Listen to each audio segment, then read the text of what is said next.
নমস্কার। আগামী আর 20 দিন পর শারদীয় দুর্গা পুজো হবে। বহু প্যান্ডেল তারা বহু টাকা খরচ করে দুর্গা পূজা করবেন। এই দুর্গা পুজো প্রত্যেকটি দুর্গা পুজো কমিটিকে কলকাতা সনাতনী আশ্রম থেকে শারদীয় শুভেচ্ছা জানাচ্ছি। সেই সঙ্গে একটা বিষয় অনুরোধ করছি, যেসব পুজোগুলো গ্রাম বাংলায় হবে সেই পুজো কমিটিগুলোর উপরে একটা দায়িত্ব থাকে। দেখা যায় গ্রাম বাংলায় যেসব রাস্তাঘাটগুলো থাকে, মেনলি রাস্তাগুলো থাকে, সেগুলো অনেক বর্ষায় প্রচুর গাছ হয়, নোংরা হয়, গাছগুলোর থেকে রাস্তাগুলো ছোট হয়ে যায়, গাছগুলো বেড়ে।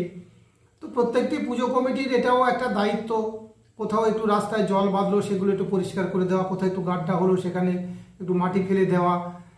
আপনাদের পুজোর প্যান্ডেলের অন্তত 1-2 কিলোমিটার 1 কিলোমিটার দূর পর্যন্ত যেসব রাস্তাগুলো আছে সেগুলো আপনারা একটু দয়া করে দায়িত্ব সহকারে এগুলো পরিষ্কার করবেন। একটু গর্ত থাকলে সেগুলো একটু মাটি দেবেন। এইটা একটা সামাজিক কাজ। এটা পুজো করার চেয়ে এটা অনেক বেশি মূল্যবান। তো পুজো করুন, আপনারা দয়া করে পুজোটা নিষ্ঠা সহকারে করুন, সেজন্য আমি সবাইকে অনুরোধ করি।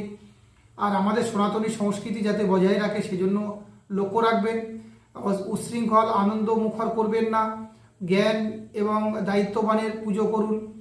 আর আগামী দিনে সনাতন ধর্ম রক্ষার জন্য চিন্তা করুন, সবাই চেষ্টা করুন। আর সবচেয়ে প্রথম কথা যেটা বললাম, যে প্রত্যেকটি আপনারা দায়িত্ব পালন করুন, যে যেখানে যেখানে রাস্তাঘাটগুলো একটু খারাপ হয়ে আছে সেগুলোকে পরিষ্কার করে সুন্দর একটা পরিবেশ তৈরি করুন, যেটা সমাজের মানুষ আপনাদের দেখে খুশি হয়, ভালোবাসে। সেই পরিকল্পনা করে আপনারা পুজো করুন। নমস্কার।